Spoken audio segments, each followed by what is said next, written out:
And we are living in modern times where the idea of telling a human being they cannot do this, it's a danger. You can't tell a human being what they can and cannot do. People can do things more exceedingly and abundantly beyond what you can comprehend and imagine. I don't regard anything difficult. Very soon I'll be starting my PhD. And I can't start my PhD with an attitude that it's difficult. So the attitude I have at life is that you need to have an approach that says, this is not difficult for you to attain. Know your purpose. What are you called for? What motivates your purpose? Is it because everyone else is doing it? Or is it because God has called you to do it? The people who act out of mediocrity are those who perhaps live as if they've been promised this life forever. But as long as you come to acclimatize yourself to the fact that at one point you'll not be here, you cannot compromise. So ladies and gentlemen, help me welcome to the show today, Mr. Aobakwe O. Nkoni. Thank you so much. What's up, everybody? Welcome to Deep Dive Sessions. My name is Nkoni. Thank you for stopping by. We really appreciate it for giving us your most valuable tool, your time. But before we get started, please like this video. It helps us know what content you like and you'd want us to produce. Today, we have a special guest in the building, a young man by the name Aobakwe Nkoni, a man who faced failure but came out on the other end as a victor, who will be teaching us the lessons of overcoming failure. As we all know, failure is a part of the process to success. And so we need to know how we can shake this failure off to ensure that we reach the success and the heights that we want. Let's do that.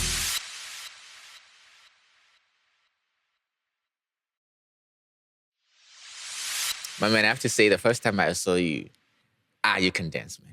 Thank you. You can take it down, my man. Yes. Yo. You guys don't understand. They do because they never saw you dance. Actually, all my relatives can dance. Really? Yeah, all of them. Even Ega. Even Ega. Even Ega. I don't trust that. I don't trust it. Yo. Yeah. Hey, but you were doing it, man. You know how you dance like with the face too? Yes. Big up. There should be And expressions to it. I was going crazy. Yeah. I was going crazy, man. But I feel like this is just one of your many talents. Yeah. So, dancing checked, academia triple checked. So, walk us through your academic journey, man. You know, especially where you started, because you have a story, definitely. Yes. You started from secondary till now. Just walk us through that, the challenges and how you were able to overcome.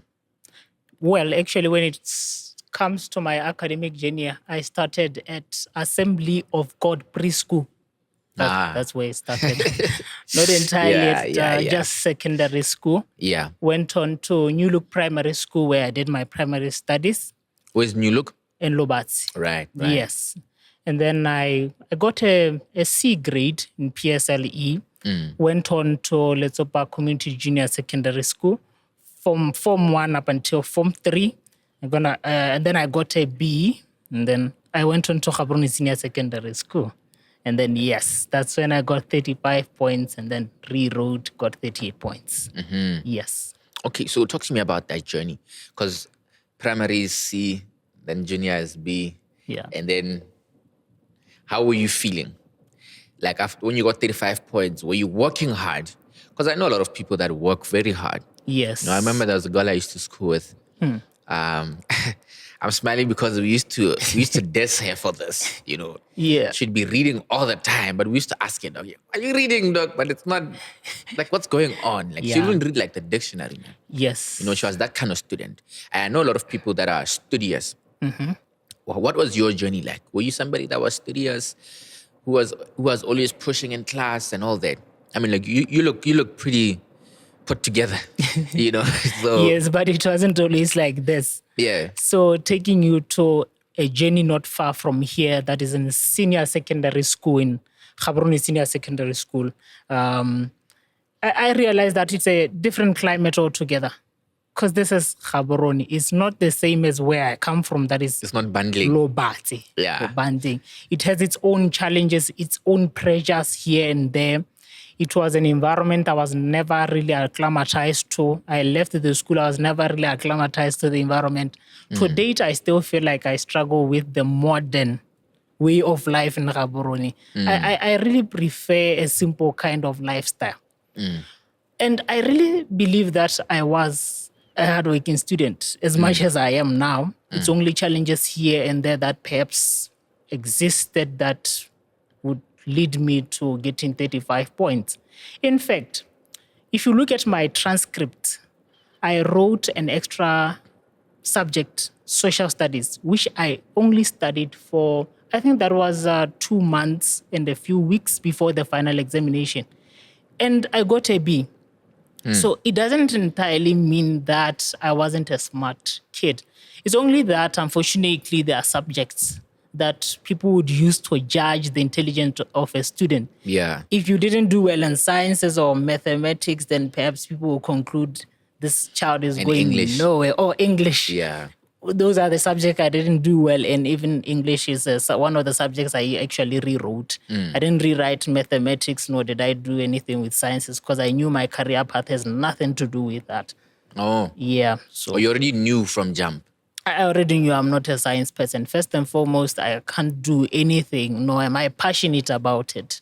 Yes. Lovely. So when you wrote, obviously you're expecting to pass. Yes. Right? Yes. But you didn't at the first try. Yeah. Talk to me about, walk me through that moment when you get your results and you're like, yeah, this is it. That means I'm not making it to higher education. Yes. What is the plan? What were you going through? Like, walk me through the emotions at that moment and all that. Actually, the goal of all the students are for them to make it to college or university. Yeah. So I still remember that cold evening on a beautiful summer night. Under normal circumstances, it was hot. But somehow it became cold really quick because I did not expect the kind of results. I remember doing so many calculations. I think they missed 1 point here. But no matter how much I calculated, they all added to 35 points. You could imagine the disappointment I had. I had never in my life repeated any standard, never. So to think of rewriting, it was something out of my narrative, something I wouldn't even imagine myself doing. And I had set my mind from that time, I'm not going to rewrite. Actually, it was what I told myself. Yeah. Fortunately, I got convinced with time to actually register during the extension period of those who want to rewrite to actually go and register with BAC. Yeah. So then I rewrote my Form 5. Then I chose the subjects, which ones to rewrite. I went for commerce and then English. Those are the ones I had no. Those are the only ones. Those are the only ones I had. And no one was tutoring me whatsoever, offering me academic support. I had to buy books, make sure that I read and study as much as I can. And then I achieved 38 points. So what was different in this year now when you're by yourself? I don't presume, because you're saying you had no assistance. That means you were doing it all by yourself. Yeah. What was different in the way you approached your education? Was there any difference, or was there none in the way you approached your education and how you approached your journey, which was unique to you now? Well, I think I had escaped a lot of pressure because school has a lot of pressure, But when you are alone, the only competition you have is against the former results that you had. And that gives you enough motivation for you to know, okay, what can I correct? What can I do better? When you have done something more than once, when you do it again, when you repeat it, you have a teacher. And that is the experience that you have had before previously. So I had an advantage, competitive advantage to myself to say, I know how it feels like to sit for an examination, especially BGC, SE. There are some who are going to do it for the very first time. But I'm going to leverage on the advantage I have and basically know what to avoid when I get into the examinations, not to panic, just to be calm during the examination, And have breaks, during your studies and make sure that you exercise here and then and avoid anything that could corrupt your mind negatively and just do things to the best of your ability. So Where do you get this mindset though? Like this Yeah. mindset. Everyone could have been like, epadile. Especially Ronama gents. Yes. I think it's a big thing. I know a lot of guys actually, friends of mine, some. Yeah. Nona skolo sepadile. Nona bo post ko na balo balang. Yeah. Naga pandlada. Ja hustle. Where did you get that mindset? It wasn't always like that. Like I said, I had to register late for my examinations for me to rewrite. What had happened is that I told myself I'm going to get a job. So there's a particular organization that I approached immediately after receiving my results. That's where I said I'm going to work. And everyone was hired during that time, and except me. I was the only one who was not hired.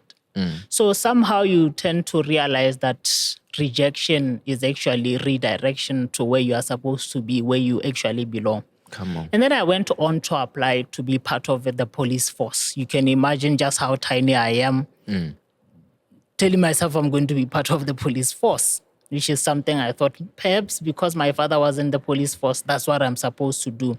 Sometimes we think our destiny is in line with the people that have come before us, but it's actually different. It's never really the same. And then I lost my phone the day I was supposed to receive the call for my interview as to where will the interviews be held, because they assured me that definitely you are part of the squad. We are just going to give you the date.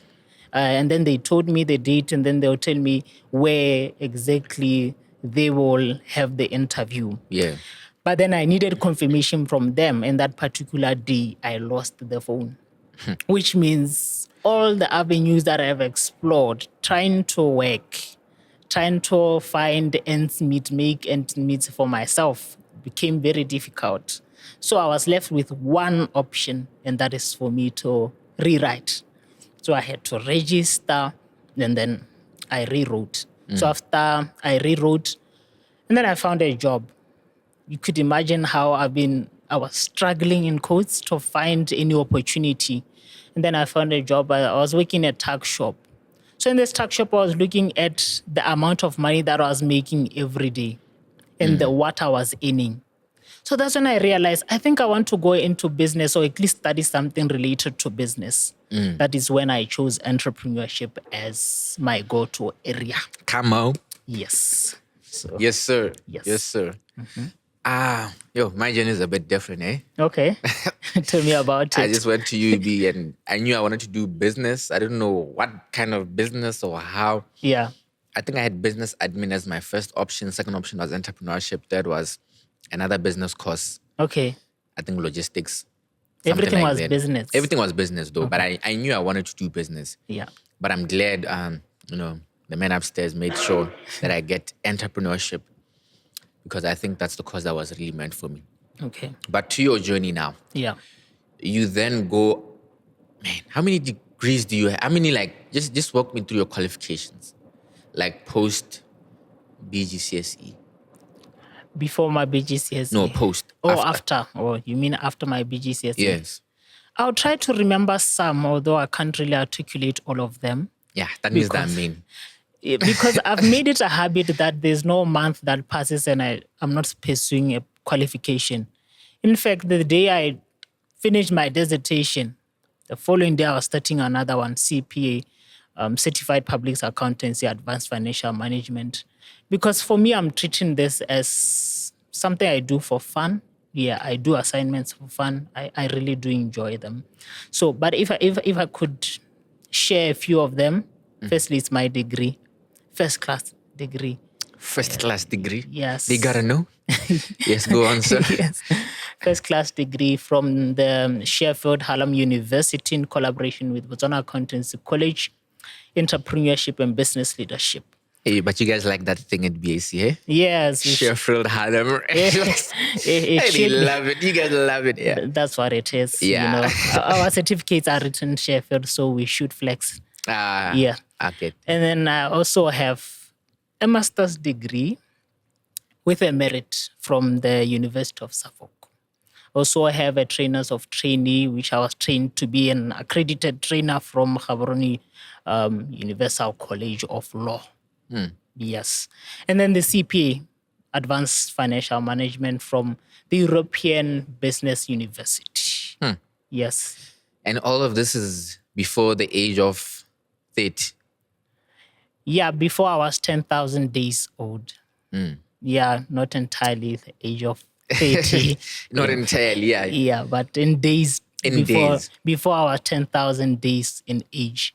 Yes. Actually, we were talking about this before we started shooting, that notion. Let's get into it. Yes. What is this notion of 10,000 days, and why do you measure your days in days? Why do I measure my days in days? Oh, my question makes sense, guys, but it makes does. perfect sense in my head.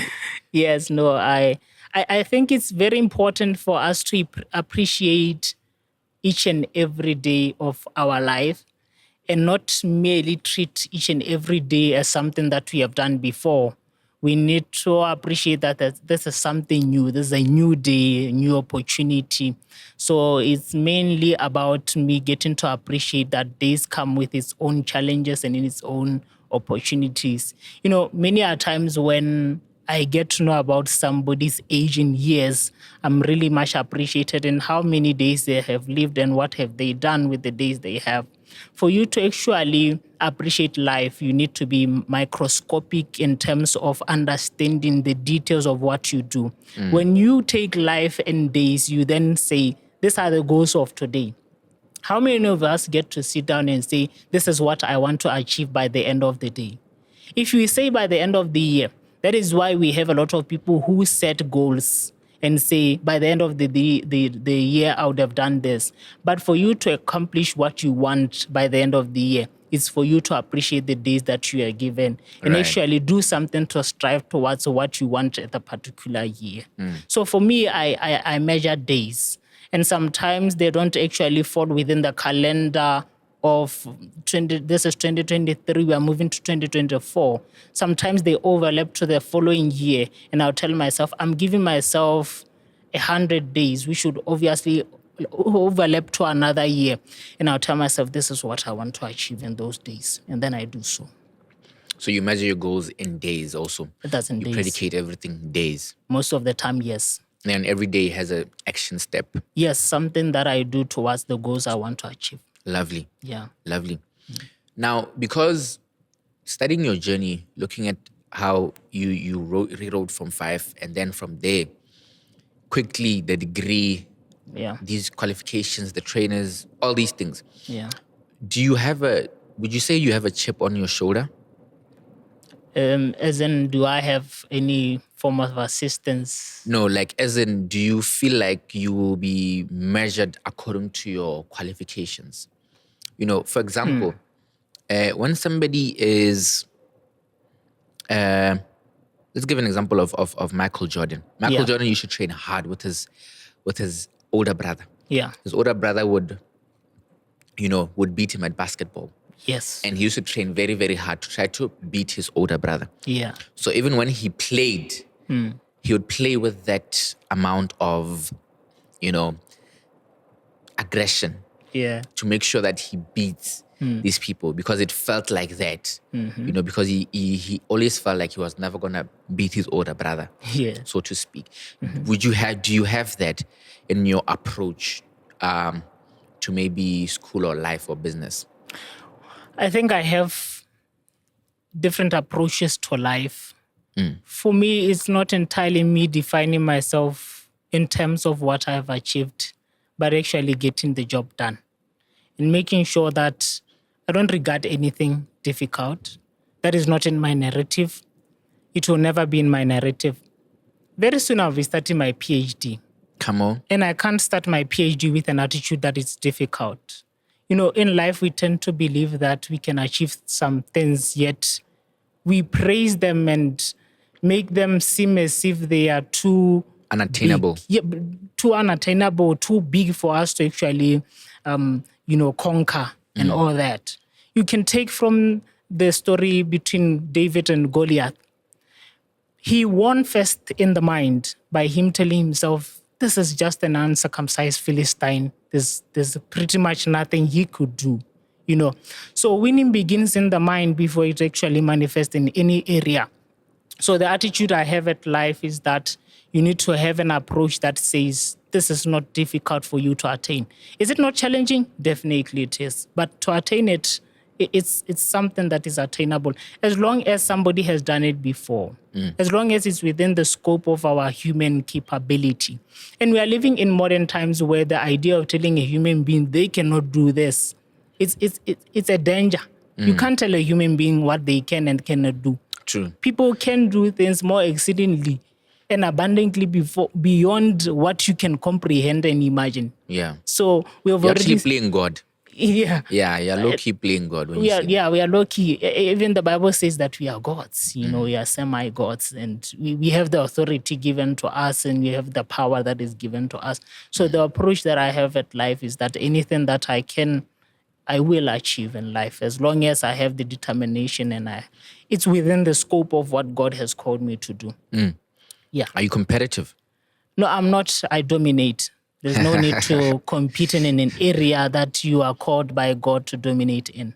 What do you mean? When you start your masters, how are you thinking about it? Are you sizing up your peers? Yeah. Are you sizing them up, the people you are with on the race? Yeah. How do you move? I'm not in a race with anyone. Actually, when I was starting my masters, I was thinking about my PhD. Now that I'm done with my master's, I'm thinking about what I will do after my PhD. So I always think visionary, beyond the now. That is why I can calculate in a few days, this is what would happen to my life. So that is how I pretty much measure the impact in my life. I know I would attain everything that I want in life, pretty much. This mindset came from where? It came from the appreciation. Was there an aha moment where you were like, Yeah. It came from the appreciation that we are not in this life forever.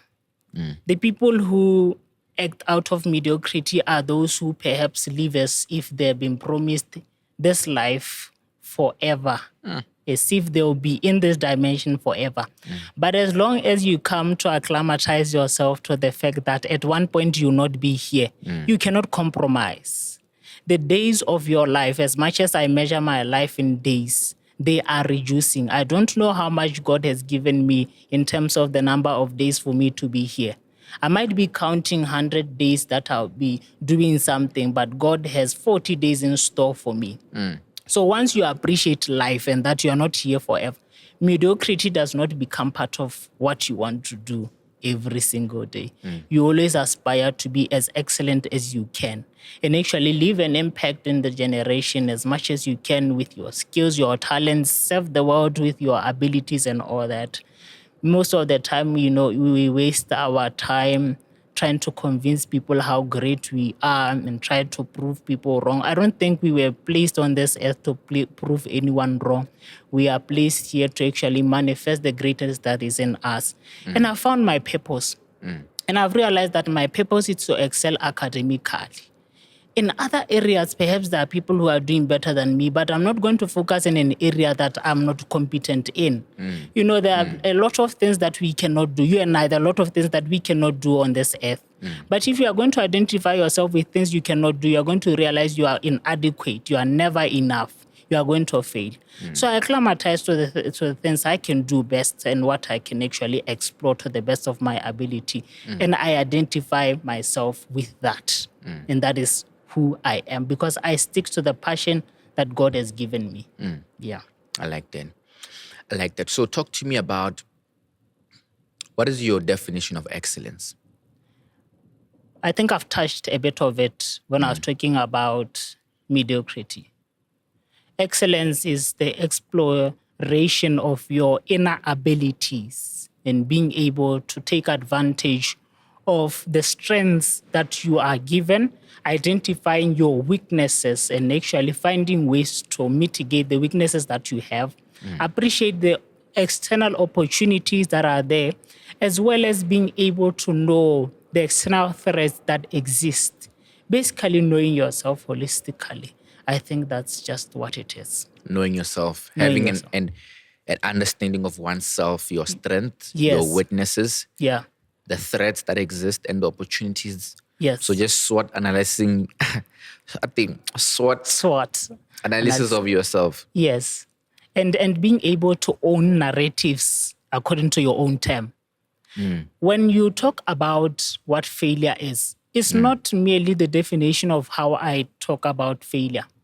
Because I've given fail to stand for something. It might be different for you, it's different for me. When I take the word fail, that is made out of 4 letters, FAIL. I say fail stands for forever Aobakwe is learning. I learn every day, and that is who I am. So when I say I fail, I mean that I learn. And then when you talk about passing, which is made out of 4 words as well, PASS, I usually say persevering Aobakwe saw success, because when you persevere, the birth of it is the success that you will see, and that is the scope to which I own the narrative of what it means to fail. Am I a successful man? I like that question. You have not asked it, but I saw it in your eyes. You are going to ask it. I am definitely successful. How do I define success? Well, my ability to achieve that which I've always said I want to achieve defines my success. I've had people many times speak against, academic qualification, to say having a degree is not a success. It doesn't show that you are successful. It's not an achievement in any area. Well, what gives people the power to define what success is? I have not been downcasted so many times or worked through to have people define what a narrative of what I believe is success to me, have it been told by other people. I'm successful, but I wouldn't even waste my time convincing people otherwise. I am brilliant, but I wouldn't convince people otherwise. Sometimes we disrespect ourselves, when we compete with people we know they cannot even be as better as ourselves. There was once a race between dogs, and they were trying to race against a leopard. The leopard refused to race because it realized that it is going to actually outdo. It has nothing to prove when it comes to the dogs. The dogs cannot outrun them. So you need to know when there are times to justify your own personal beliefs and when you shouldn't. Yeah. I'm very big on mindset. Yes. I'm very, very big on mindset, because I think mindset is the way we experience the world through our mindsets. Era. So, good or bad. Era. And for us to be able to accomplish great feats in life, we need an empowering mindset, or we have to embody an empowering mindset. That's what I believe. Yes. So, talk to me about, what was the lowest point in your life? The lowest point of my life? Well, I'm trying to think of it, and I think it was during the time I was doing my master's degree. And it happened that my mother was not well. She was in hospital. Yeah, so I think that is the lowest time of my life, considering the circumstances of what I was also doing, pursuing business, starting a new business, as well as pursuing my academic journey and just growing my career. So I think the lowest time was when my mother was not well. But it's also the area of my uplifting, because that's when I got to appreciate life. Sometimes it's amazing how the time where it's sort of like a time of your demise, it's also the time of your uprising. So I think it's a bit of both. I've experienced the lowest part of my life being that time of when my mother was not well, but also the time I got to also have another, I would say another life, call it another life. I think that's when the idea of me measuring my life in days really got even more appreciated, because I was like, wow. The other 10,000 days started there. Yeah, the other 10,000 days started there. Yeah. Lovely stuff, man. So let's talk about business. What is your business philosophy? You are into business. Yeah. What is your philosophy in business? What do you live by? Well, for me, business is all about changing lives, the impact that you can bring to people's lives. And in the pursuit of that business, you actually have money come in. But the ultimate goal is not the money, it's the relevance of problems that are there. I posted on my Facebook that your money is in the hands of people whose problems you can solve using your skills, your ideas, your God-given talents, and everything that God has given to you. Right. So that is my philosophy to business, to say, what challenges are you seeing around? If there's a heat wave, what can you bring to people that will cool them down? And in the process, they exchange whatever you have and then you get the money from them. So that is the philosophy that I have. But also in terms of a business model, I've adopted more of Richard Branson's model, where he has this business idea, invest in one, the other, just to have a number of businesses and solving a number of problems. So that's pretty much who I follow, what I do. Yes. Lovely. So can you draw us like a pie chart? Yes. Because you're into business, academia, you also work. Yes. So Full that means time. you have streams of income. Yeah. Of which is something that is coveted by a lot of people. I don't know anybody that doesn't want to make more, that doesn't want to have an extra stream of income. Yeah. It wouldn't make sense to me. Yeah. Why you wouldn't want to. So can you draw maybe like out of it, if this is 100% pie chart? Yes. Like your income streams. Or okay, I have an income stream from this end. It brings me maybe 20% of my money. This one, what. Well, I think they both complement each other. So you'd realize some of them share a percentage pretty much with each other. But when it comes to my biggest paycheck comes from my 9 to 5. And then the rest pretty much from my rental business and then the tuition that I offer. In terms of basically the money that comes through. So your 9 to 5 constitutes what, 50%, 60% of your income? Well, I would say 70%. 70%. 70%. Okay. Yes. Then you have your rental business. Then my rental business, for now, because it's a growing business, it shares around 15%. The other is 15%. So that's just how it is. Yeah. Okay. So that makes 30%. 15% from the rental business and the other 15% from the tuition that I offer students. So that's how it is. And I once was engaged in that business actually. Which one? The rental. Oh, okay. Yeah. I used to rent fridges. Yes. Bar fridges. Back in varsity. Yeah. I had a few. Okay. And I used to rent them out. And I thought the model was amazing. I thought the model was just great. You make money. Well, I was making money most of the time, 8 months of the year. Yeah. When students are in school. And then if I was lucky to get a student that was outside of school but who was trustworthy, Yes. then I would get it pretty much the whole year. Yeah. And it's pretty passive, as long as you're is. taking care of the fridge. Yeah. And they have to because they need it. Yes. So I think it's pretty passive and I like the model of it. So what challenges did you experience? What challenge did I experience? Yeah. Obviously just payroll. You're getting money. Yeah. Sometimes people forget that it's not that fridge and they have to pay you. Yes. So I think maybe it wasn't maybe like a challenge because almost every business somehow you have to follow up your clients. Yeah. So yeah, in the beginning it felt like tedious until I got used to it. So I'd follow up clients and sometimes students would, they would tell you, I don't have money, what. But I'm like, but you signed this, man. Yeah. So you have to deliver. Here, just one or two instances, I would give them an extension where they could pay at a later date. But most of the time, I'm straight up. You what you get is what you get. Because you're not complaining. So are you still into the business? No, I actually sold the fridges. Oh, okay. Yeah, I actually sold the fridges. By then, I was looking to invest into this. Okay. Yeah. No, that's great. Yeah. So I wanted to know it from your end and how it's moving from your end. Well, at least for you, it gave birth to something. Well, for me, I'm now specializing in new bar fridges. Yeah, instead of second-hand bar fridges now. I think if you provide quality, then you attract quality customers as well.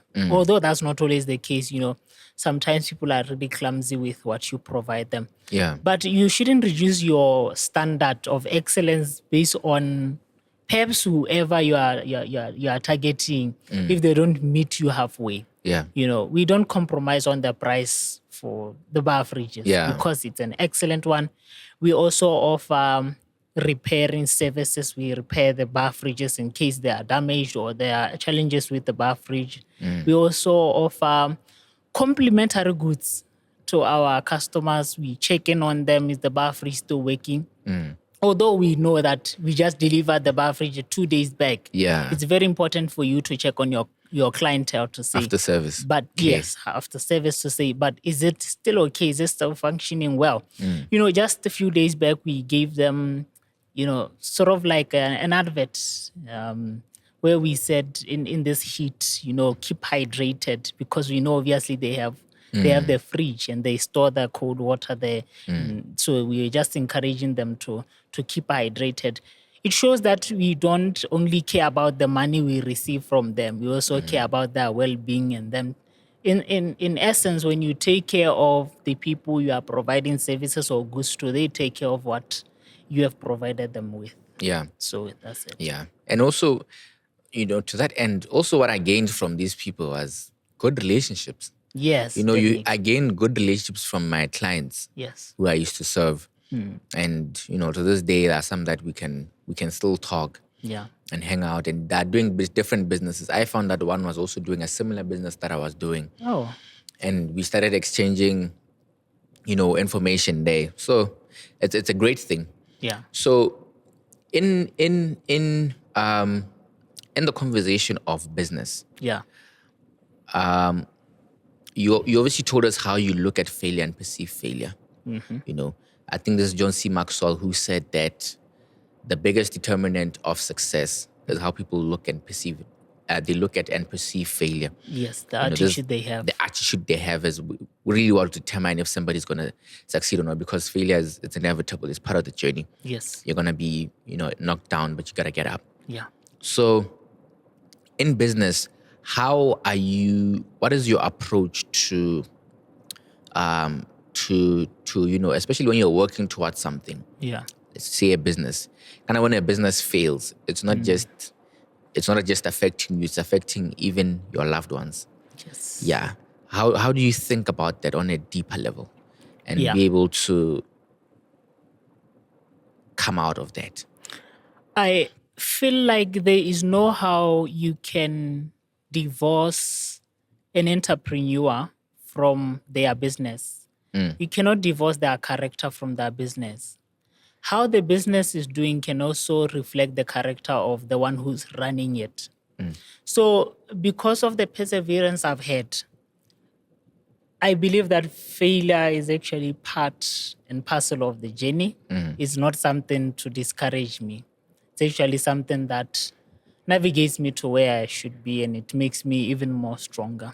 So the attitude I have towards business is to always be persistent and set goals.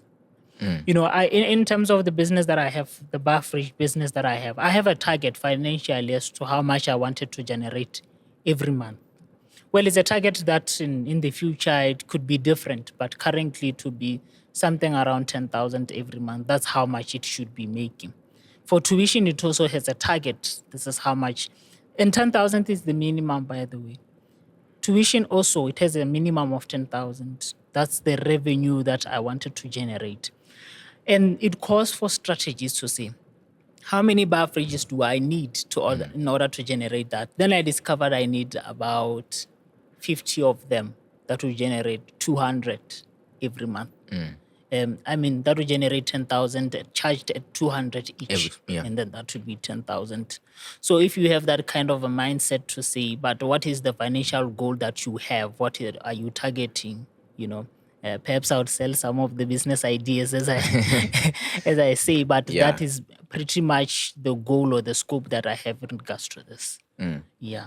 Do you ever go towards failure? Do I ever go towards intentionally? failure? go towards failure. There's a business author, Jim Zablowski. I hope I haven't butchered his name. Yes.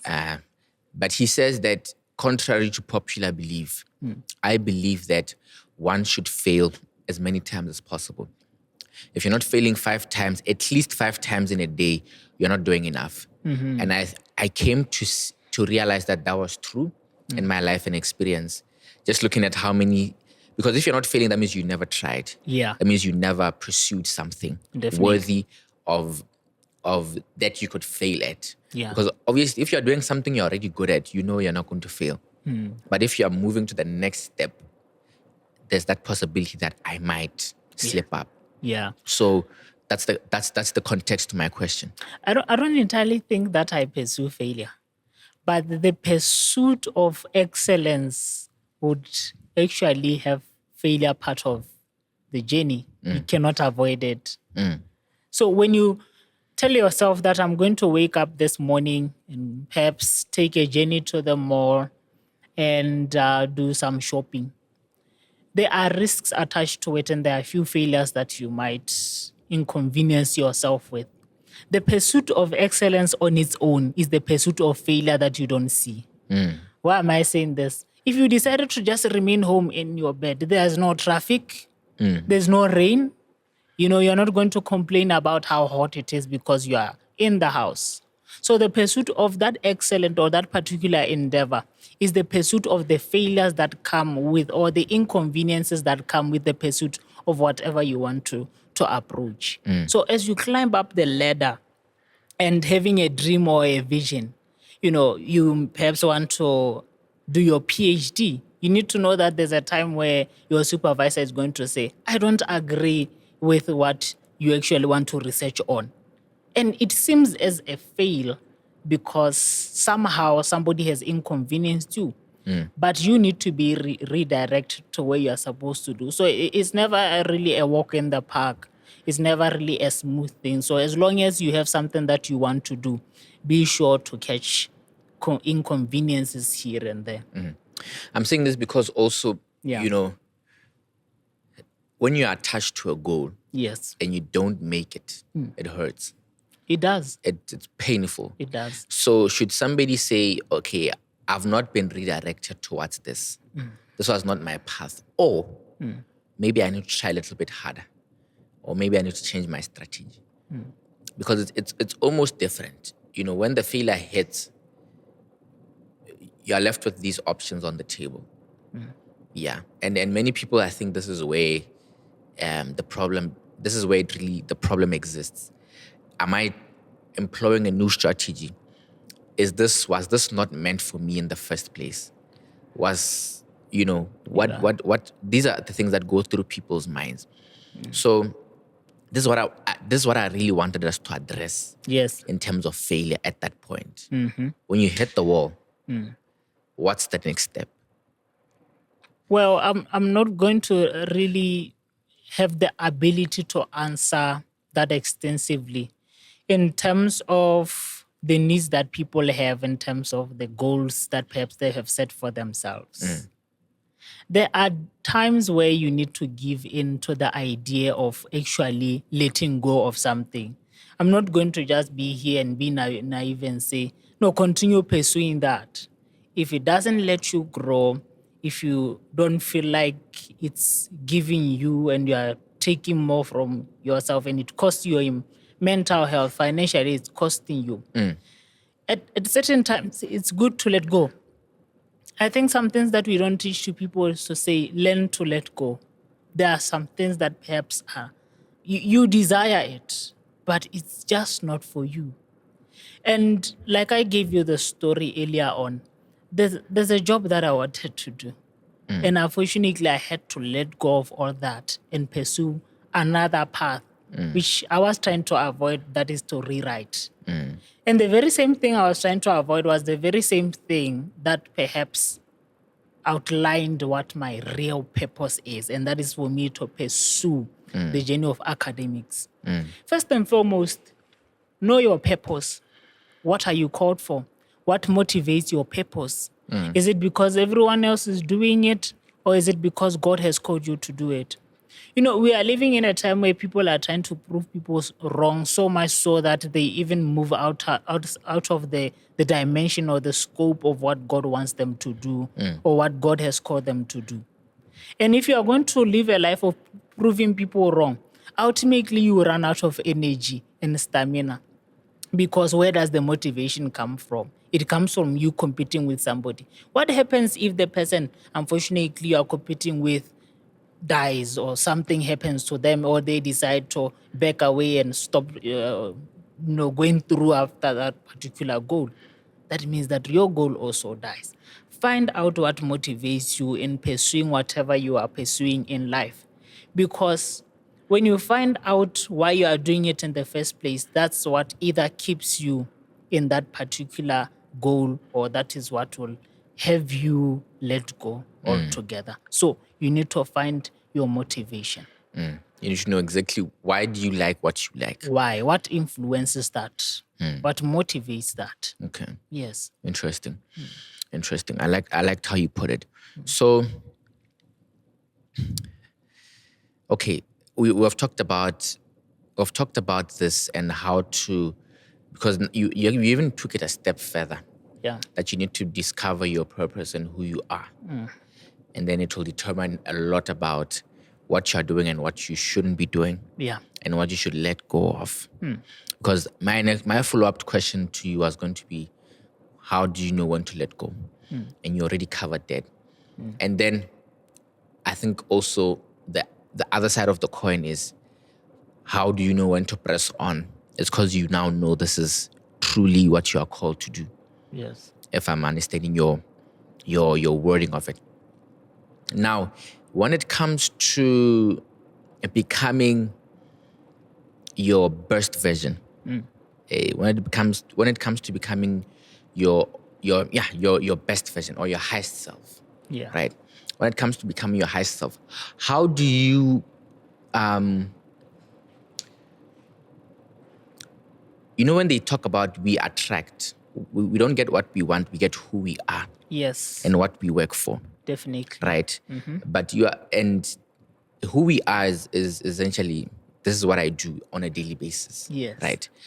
How do we become, how do we attract what's ours? Well, I think... I don't know if you're following. Yeah, I'm following what you're saying. But I think first and foremost, look into this. What is surrounding your life? Or who is surrounding your life? Who are the people around you that influence your dream? One of the things we shouldn't look away is the importance of an environment in facilitating the kind of person you want to be. Because obviously, if you're in an environment that is negative and you believe in your dream, chances of that environment seeing your belief of the dream as arrogance, as pride, is very high. When you expose yourself to an environment of people with lack of confidence in your dream, they will always see that as pride. And it will always seem as if you are dimming their lights, and their insecurities all of a sudden are blown out of proportion. So you need to find out who you are surrounding yourself with. And is that particular person or those particular people really understanding of the kind of vision that you have? When you have a dream, when you have a goal, it's very important that you become sensitive with it to understand that it is not everyone that should be part and parcel of whatever you are building. It should only be the people that really understand what you are doing. And ultimately get to know that not everyone will actually fully understand what your vision is, in as much as you don't fully understand it. There are times when your vision doesn't even seem to be unfolding the way you want it to. Sometimes you have something that you are doing, people don't even come. But does it mean when people don't come, you don't do it only because they are not there? No, it's not about them. One thing that shows attraction is when you are consistent despite the belief that people have about whatever you are doing. When I started the business where I'm tutoring students, I invited a lot of my friends to say, can we start this together? And sometimes they wouldn't even show up for a meeting. Then I realized But in all of these things, what am I doing to attract the right people? Let me be excellent at what I'm doing. Now, there's a team that I'm working with, although it's mostly people that I've met online. I have a team that I work with in terms of assisting people with their assignments and their schoolwork and all those things. So basically, that is you getting to find the people that can support that. Yes. And you found them how? You said that you said, let me be excellent at what I do. Yes. So you excelled at tutoring, Yes. so to speak. And then you started to find other people who are excellent. Yes. One of the ways I found people was through my social media. I think I posted on LinkedIn that these are the kind of people I'm looking for. So until I had to search through those that were present, and then I chose the one I thought was best for the work. Yeah. Lovely. My last question for you. How do you want to be remembered as Aobakwe Nkoni? Yeah. I need to take time to think about that, but I want to be remembered for my perseverance and having lived life to the best of my ability. I'm one person who's not apologetic about how I live. I live every day, like I said, to my best ability. And I think the most beautiful thing that anyone can ever do is actually give out what God has given to them. Don't hold back what you have. So I want to be remembered as the young boy who did his best with the time he was given in this lifetime. And that's pretty much how I want to be remembered, as somebody who was not perfect, but pursued relating well with other people, and just doing his very best this life. Thank you guys for watching this episode. We really hope you enjoyed it and learned something new. Deep Dive is dedicated to bringing you the most comprehensive and engaging information about business, personal finance, and personal development. Make sure to hit that subscribe button to stay updated with all our latest content. If you like this video, give it a like to show your support and help us reach a wider audience. And don't forget to share this video with your friends and your family who may be interested. Sharing helps us grow our community and connect with like-minded individuals. Leave a comment below and give us your biggest takeaway on this episode. If you're interested in being a part of our live studio audiences, make sure to register for the next show. Can't make it to the show? No problem. Check out our Patreon page to watch the full episode and get exclusive access to more great content. Thank you for watching, and I'll see you in the next